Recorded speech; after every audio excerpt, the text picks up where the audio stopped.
네, 안녕하십니까. 또 로봇님과 함께 연애 토크를 해볼 예정입니다. 약간 연애 토크 멤버 같은 느낌으로 맞아. 돼버렸네요. 오늘은 무슨 연애 토크를 해보실 거죠? 연애하면서 정 떨어지는 순간. 연애하면서 정 떨어지는 순간. 은근 사소한 것들. 코털 삐져나왔을 때 진짜? 준비한 듯이 본물을 다 들이는 수준. 인트로도 없어. 그냥 막 나열해. 그래? 그럼 뽑으면 되잖아. 아 근데 그 코털을 삐져나온 채로 나를 만나랐다는 것 자체가 정 떨어지지 않아요? 거울을 안 봤다는 거야 뭐야. 그럼요? 이렇게 한번 자기가 이렇게 해서 놓을 수 있는 거잖아. 맞아. 아, 전 진짜 비슷하게 사소한 건데 양머리 너무 해졌을 때. 야 열심히 산 걸 수도 있잖아. 웬만하면 좀 목짱짱한 거 신고 오면 더 좋겠다. 근데 와중에 저 너무 찔리는 게 저 어. 코털도 관리 별로 안 하고 양말도 그냥 해진 걸 신는 편이어가지고. 아 근데 코털 물 주면서 막 기르진 않잖아. 그런 사람이 있어요? 아 없지만서도. 근데 여자는 코털이 잘 안 튀어나오지 않나? 아니 그래도 관리를 해줘야 그치 되죠. 뭐 진짜? 방심한 어떤 때에 나와 있을 수도. 왜냐면 있지. 얘도 털이기 때문에 빠질 수가 있단 말이야. 나 한 번도 관리해본 적 없어요. 그럼 그 누군가는 본 적 있는 거 아니야? 그럴 수도 있겠다. 미안. 왜냐면 이렇게 코 파고 이렇게 빼릴 때 이렇게 나왔을 수도 있잖아. 귀여워. 그래서 그 두 가지 동의가 아니라 약간 뭔가 맘 놓고 리액션을- 공감할 수 없다? 왜냐면 아. 나를 돌아보게 됐어. 아 물론 나도 그럴 때가 있을 수 있지. 나도 근데 그래. 싫은 걸 어쩌라는 맞아. 얘기야. 이게 약간 사바사가 존재하고 개인차가 존재한다는 거 약간 참고해주시고. 아 근데 약간 난이도를 작은 거에서 큰 걸로 시작한 거야? 아니면 그냥 막 작고 큰 걸로 가자. 사소한데 정 털리는 순간들. 아 좀 큰 건데 이건. 뭔데? 그죠? 저도 나- 큰 거밖에 생각 그냥 안 해봐, 나. 그냥 해봐. 답답한 거 짜증나. 어떡해? 그러니까 문장을 정리해서 말 못하거나 맞아. 그냥 막 우유부단까지는 이해를 해. 응. 근데 조금 진짜 봤을 때 답답한 거 있잖아. 막 문장을 제대로 막 완성해서 못한다거나 말을 왜 저렇게 못하지? 싶을 때. 나는 정 털린다기보다 진짜 진심으로 짜증나서 진짜 내 머리 쥐어뜯고 싶은 순간이 뭐냐면 맨날 쥐어뜯는데. 아니 뭐냐면 누가 봐도 A 때문에 화났어. 뭐 예를 들어서 나랑 PC방을 가기로 했어. 근데 PC방을 가기로 했는데 너무 아파가지고 쉬다가 PC방 못 갔어. 누가 봐도 PC방 못 가서 화난 거야. 근데 아니라고 이러면서 그냥 화났는데 누가 봐도 PC방인데 PC방 때문에 화난 게 아니라고 얘기하는 게 너무 짜증나는 거야. 그 화가 난 이유를 솔직하게 얘기하지 않는 게 짜증이 나요. 솔직하지 못할 때. 뭐 그냥 찌질해 보일 수도 있고 뭐 할 수도 있는데 전 진짜 다 말하는 편이거든요. 탕후루 마지막 거 한번 물어보고 했으면 되는데 왜 바로 입에 넣었어요? 근데 미안 이러면은 오케이 이렇게 하고 넘어갈 수 있는데 뭐 너가 이렇게 해서 내가 안 한 거야? 약간 이런 식으로 하면은 약간 이렇게 되는 거죠. 맞아. 근데 이게 부끄러울 때가 있어. 나 맞아. 스스로도 나도 너무 그래. 사소한 거라서 어. 부끄러울 때가 있어. 그냥 말하기 힘든 건 알겠는데 맞아. 그냥 기분 좋게 PC방 때문에 화났어? 이렇게 물어보면은 대답할 수 있는데 그것 아니라고. 때문에 아닌데? 아니라고 진짜 그것 때문에 아니야 이러면은 진짜 부모님은요? 근데 저는 이거 너무 큰 거여서 마지막에 하고 싶은데 생각이 이거밖에 안 나가지고. 뭔데? 전 배고플 때 배고파서 짜증내고 그러니까 기분이 태도가 될 때 있잖아요. 너무 공감한다는 배고플 때 배고파서 짜증내고 더울 때 더워서 짜증내고 이러면 한심해 보여요. 그래서 맞아. 정 떨어져요. 아니 근데 나 이거 남자친구가 막 이렇게 졸려가지고 좀 말투가 까칠해져 있어. 까칠해지면은 기분이 태도가 되는 사람 진짜 안 좋은 거야 이런 식으로 내가 했거든. 오은영 박사님이야? 내가 그런 식으로 했는데 이제 밈이 돼가지고 내가 뭐 말해도 기분이 태도가 되면 안 좋은 거야? 이렇게 계속 그래가지고 내가 뭘 이랬는데 근데 저도 한 번씩 가끔 그렇게 되는 것 같고 제 남자친구도 그런 것 같은데 그게 좀 컨트롤 잘하는 게 필요하죠. 맞아. 정 떨어질 때 저는 사회생활 못하는 거 좀 그런 것 같아. 맞아. 그러니까 사회생활 못하는 게 좀 어리숙하고 이런 게 뭔지 아니라 왜 저런 말을 저기서 저렇게 하지? 어. 약간 싶을 때? 근데 나는 되게 공감이 가는 게 어떤 만났던 분이 뭐 친구를 우연히 만난 자리거나 뭐 어떻게 하더라도 막 말도 못하고 뭐 나가 있을게 뭐 이렇게 그냥 뭐 안녕하세요 이렇게 하고 지나갈 수도 있잖아요. 근데 그게 안 되는 거야. 이게 사회성이 떨어진다고 하는 게 맞는 것 같아요. 나랑 있을 땐 대화 잘하고 하는데 남을 너무 어려워하는 거예요. 근데 그게 너무 방금 저 사람이 내 남자친구야. 약간 이렇게 하게 해가지고 그러니까 뭔가 그냥 이렇게 하고 그냥 가버리는 게 내가 더 오히려 민망한 거야. 맞아. 그래서 내가 더 힘들어져. 약간. 이렇게 할 것까지인가? 뭐 예를 들어 식사를 하는 자리였다고 치면은 어.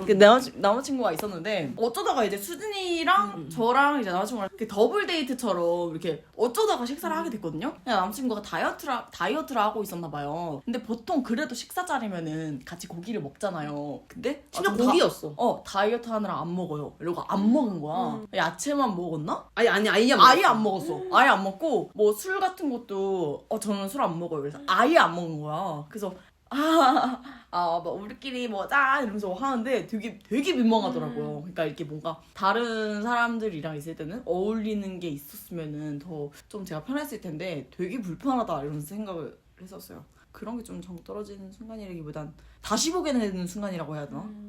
이런 사람이었구나. 약간 이렇게 됐는데. 그게 융통성인 것 같아요. 그러니까. 융통성이 맞아. 없는 사람들 좀 그럴 때 있지. 근데 저는 이거 정 떨어지는 순간이라기보다 진짜 좀 화가 쉽게 안 풀리는.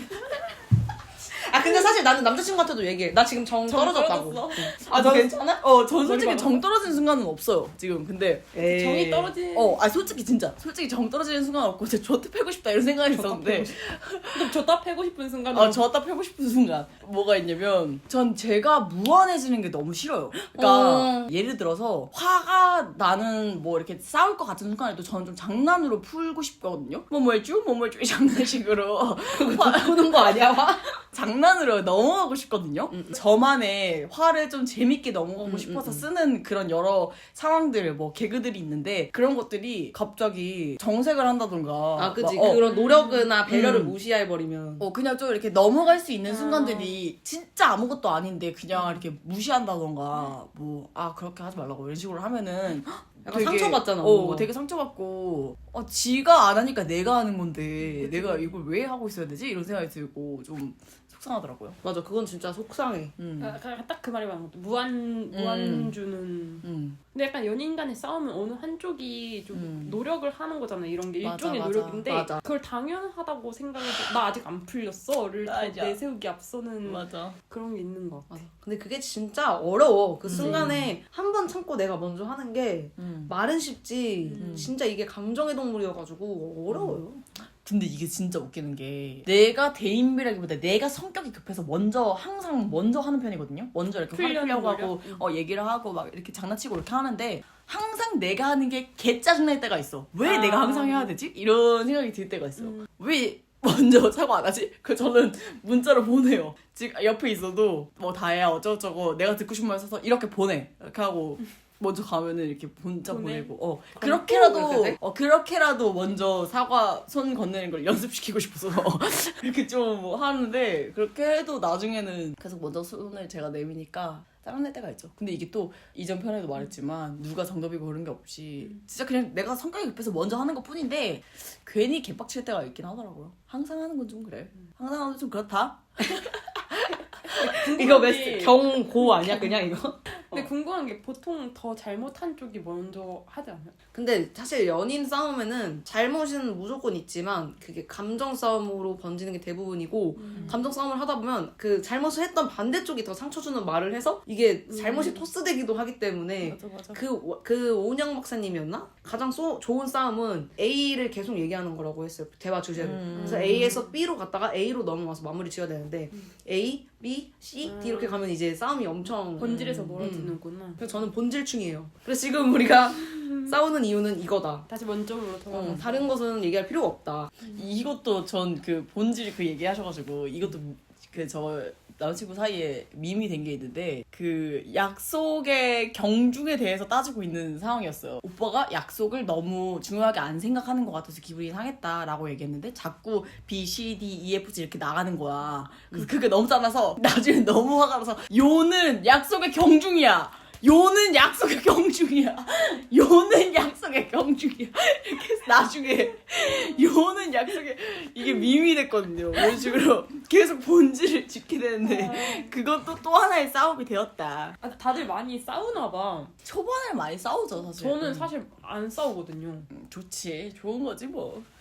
이게 약간 근데 싸움도 그런 것도 있는 것 같아요. 싸우다 보면은 이게 애정 때문에 싸우는 걸 알고 있어. 맞아. 그러니까 얼만큼 나한테 더 좋아해서. 양보할 수 있냐가 보이는 막 그런 순간들이 있어요. 먼저 말투가 좀 차가워서 이 사람도 좀 차갑게 했는데 갑자기 거기서부터 조금은 신경전이 된 거지. 맞아 이거 내가 먼저 좀 띠껍게 얘기했다 미안해. 이렇게 얘기할 타이밍을 놓친 거야. 그냥 보면 진짜 아무것도 아닌 것부터 시작이 되는 거예요. 전 그걸 알아서 항상 짚어주거든요. 지금 이렇게 싸우는 거 아무 의미 없다. 지금 이거 자존심 싸움이다. 이렇게 얘기를 항상 하거든요.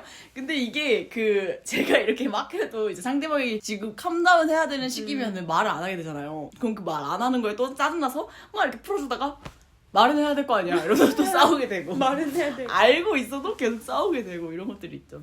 그냥 뭐 감정이 올라오다가 그러니까 나도 왜 했지 이 생각을 했어. 감정이 올라오다가도 해줄 거 아니면 그만하자. 맞아. 이렇게 되는 거 같아. 근데 저는 옛날부터도 그렇고 지금도 그렇고 너무 궁금한 게 친구랑도 잘 안 싸우잖아요. 친구랑 몇 년에 절친이랑도 1년에 한 번 싸울까 말까잖아요. 근데 왜 연인이랑 그렇게 많이 싸울까요? 그게 기대하는 바가 맞아. 다르죠. 바라는 게 많아서 그래요. 다른 사람은 이걸 안 해줘도 안 서운한데 남자친구는 뭐 해주던 걸 안 해주면 서운할 수도 있고 이게 나도 몰라. 저는 생각한 또 다른 이유는 친구한테 못할 거를 연인한테는 하는 것 같아요. 예를 들면 그 약속 같은 경우도 절친한 친구의 약속이면 안 늦고 맞춰서 갈 건데 연인이면 좀 이 정도는 괜찮겠지. 아니면 친구한테는 이렇게 막 배고프다고 짜증내고 이런 친구 못 봤거든요. 근데 연인이니까 계속 많이 보고 편해지다 보니까 그냥 그걸 하게 되는 것 같아요. 근데 그것도 있어요. 기대하는 바가 다르잖아요. 저는 그렇게 생각하는 게 친구는 제 기준에서 개별의 그 사람으로 느껴지거든요. 근데 그 남자친구는 아니라는 걸 알면서도 나와 함께하는 사람, 나에게 속한 사람, 뭔가 내 사람이라는 느낌이 더 강하게 오는 것 같아요. 그래서 내 비교적. 마음과 다를 때 조금 더 속상하게 되는 것 같고. 그 어떤 무슨 인간관계 그런 강의였나 그런 거 있었는데 엄청 연인한테 부모 아이 관계에서 아이처럼 행동하게 되는 그런 경향이 엄청 강하대요. 막 우리가 애교를 부린다거나 때를 쓴다거나 나의 감정을 엄청 요구한다거나 그런 게 조금 자식처럼 자기가 이렇게 하는 경향이 엄청 강해지게 된다는 그게 있더라고요. 아마 그런 거지 않을까요? 또 정 떨어지는 순간. 떨어지는 순간? 나는 남자친구가 나한테 너 T 아니야, 너 F야 이렇게 얘기하는 순간이 있었거든요. 그러니까 내가 정 떨어질 것 같은 순간이야. 상대방이 나한테 정 떨어질 것 같은 순간. 이 사람이 사회에서는 안 그러는데 자기한테 막 엄청 감정적으로 얘기를 직설적으로 막 할 때 좀 정이 떨어질 것 같아요. 근데 나도 그래요. 나는 이제 사회에서 안 그러는 모습들이 남자친구한테 많이 보이는 것 같아요. 감정적인 모습들 같은 것들. 옛날에는 한번 그 어떤 시기가 있었거든요. 생일 케이크였나? 생일 케이크가 발작 버튼이었어. 생일 케이크를 안 해준 거야. 그래서 생일 케이크 받고 싶어서 자꾸 너무 슬픈 거야. 생일 케이크 안 해줬다는 생각에. 이거지. 이게 연인이지. 이 나이 먹고 생일 케이크가 뭐가 그렇게 슬플 일이야. 그래. 근데 첫 생일에 첫 케이크를 못 받았다는 게 슬퍼서 갑자기 생각하면 눈물 날 것 같고 참아 이러고 막 약간 그렇게 좀 감정적으로 변하는 순간들을 보면은 근데 이거 똑같은 말인 것 같아. 그 다른 사람들한테 안 기대하는 거를 남자친구한테 기대하게 되고 이러다 보니까 좀 더 감정적이게 되고 내 아내 모습들이 나오게 되는 것 같아요. 근데 진짜 웃긴 비하인드 알려줄까요? 어떻게 생일 케이크를 안 해줄 수 있냐? 그래서 화를 냈다기보다 그런 식으로 진지하게 서운하다고 얘기를 했는데 그 뒤로 매주 케이크를 참 좋아하지요. 이렇게 하면서 케이크를 사왔다는 일화. 그러니까 잘 다룰 줄 아시는 분들을 만난 것 같아. 왜냐면은 또 누군가는 그런 게 서운할 일이야? 하고 또 꺼낼 수도 있잖아. 저 진짜 정 떨어지는 거 하나 생각났어요. 뭔데? 그러니까 남자친구가 제가 생일이었어요. 똑같이. 근데 케이크를 그때 다혜님이 저 깜짝 해준 그날. 그리고 너무 기분 좋게 이제 집에 갔어. 생일을 너무 신나고 그러니까. 나중에 남자친구가 그냥 아무것도 뭐 축하한다 이런 말도 없었어요 그날. 케이크라도 같이 먹나? 혹시 이런 생각이 있었는데 갑자기 막 말을 해. 내가 케이크를 사주려고 했는데 받았을 것 같아서 받은 것 같아서 안 샀어 이러는 거야. 근데 말이나 말지. 그러니까. 그 말이 너무 재수없는 거야. 그냥 아무것도 안 해줬거든요. 근데 뭐 물론 해줘야 되는 건 아니지만 그 말이나 안 했으면 그러니까. 그냥 축하해라고만 했으면 그러니까 딴에는 미안해서 그냥 변명식으로 한 거겠지만 나름의 이유를 든 게 이유답지 않은 이유여서. 오히려 막 이게 뭐 꼈을 때 뭐 했을 때 이런 것들은 진짜 좋아하는 사람한테는 그게 흠이 별로 안 되는 것 같아요. 맞아. 사실 그런 게 다 귀여워지고 방구를 꼈다 뭐 했다 뭐 이런 거 귀엽고 인간관계에서의 그런 거에서 정이 떨어지는 것 같고. 근데 이거 얼마나 솔직하게 얘기해드릴지 모르겠네. 잘못된 가치관 가지는 모습을 볼 때 대화를 하다 보면 가끔 어떤 누구 막 비하하는 특정 그거 나 뭔 말인지 알 것 같아. 뭔 느낌인지 알아요? 근데 그거에 대해서 좀 편향된 가치관을 가진 모습을 딱 발견할 때 내가 알던 사람이 맞나 싶은 생각이 확 들었어요. 저는 진짜 저도 비슷한 게 있는데 저는 어떤 사상을 가지고 있어도 상관없거든요. 그 어떤 사상을 가지고 있어도 상관없는데 그 사상에 반하는 의견들, 그러니까 줏대가 없을 때 자신의 사상이 줏대가 없을 때 너무 짜증이 나요. 이렇게 얘기했는데 왜 이런 얘기를 하는 거야? 맞아. 편할 대로 자신의 가치관을 맞아. 취하는 경우를 볼 때 맞아. 너무 별로더라고요. 맞아. 근데 은근 전 그런 딥한 얘기 하는 게 좋거든요. 근데 맞아요, 좋아요. 하면 할수록 다름을 느끼는 것 같아. 근데 저는 그 사상 얘기 나와서 볼 말인데 어떤 사상을 가지고 있어도 사실 상관없거든요. 다 상관없는데 강요를 할 때가 싫어요. 이거는 이렇게 해야지. 약간 이런 식으로 한다던가. 7번 찍어! 막 이렇게. 이 사람 안 하면 진짜 문해지. 약간 이런 식으로 한다던가. 그 정치로 얘기하면은. 그지. 그게 사회성이 떨어지는 거라고 생각해요. 맞아. 전 좀 포괄적으로 생각하는 건데 그런 건 좀 안 하면 안 돼? 약간 이렇게. 제가 그런 걸 얘기할 때 엄청 날카롭게 얘기해요. 예를 들면 어떤 주제였어요? 뭐 예를 들어 누구한테 어디 이거 묻었어요 라고 얘기했는데 그게 좀 이 사람이 민망할 수 있거나 이럴 수 있는 상황일 때 나중에 그냥 그렇게 얘기하는 거 진짜 사회성 떨어져 보여. 약간 이렇게 얘기해요. 근데 저 완전 생각난 예시가 사회성이 떨어졌다고 볼 수는 없는데 이거는 외적인 포인트를 집어서 얘기를 하는데 그게 되게 무례하게 느껴지는 거예요. 예를 들면 예전에 썸 타던 남자가 같이 그 스튜디오 공간을 쓰던 분이 있었는데 근데 그 매니저님 있잖아요. 그 뚱뚱한 매니저님, 뚱뚱한 여자 매니저님 막 이렇게 얘기하는데 그 뚱뚱함을 싫겠다. 굳이 그 사람을 설명하는 데에서 그걸 너무 과감없이 쓰는 게 저는 맞아. 좀 별로인 거예요. 그냥 굳이 그런 거에 문제의식을 못 느끼고 막 표현하는 사람들 보면 제가 정 확 떨어져요. 그리고 저는 그런 거는 직설적으로 똑같이 찝어서 문제를 해줘야 된다고 생각해요. 막 근데 그렇게 표현 좀 안 하면 안 돼? 라고 하면 몰라요. 그래서 저는 그렇게 얘기하는 거 엄청 찐다 같아. 이렇게 얘기해요. 아무튼 근데 이런 것을 좀 뛰어넘는 또 기쁨이 있으니까요. 연애 절망 쪽으로만 생각하지 마시고 마음을 항상 열어주시고. 희망편 절망편이네 거의. 그러니까. 근데 이런 모습 없는 사람이 없고 저희도 맞아. 뭐 나도 똑같아. 똑같이 맞아. 그런 정 떨어지는 순간들이 있었을 거고. 아무튼 여기까지 연애하면서 정 떨어지는 순간들을 좀 얘기를 해보았는데 공감 많이 가시면은 좋아요와 댓글 많이 부탁드리고요. 좋아요와 구독. 알림 설정까지 부탁드립니다. 하나, 둘, 셋. 하루 끝에 멈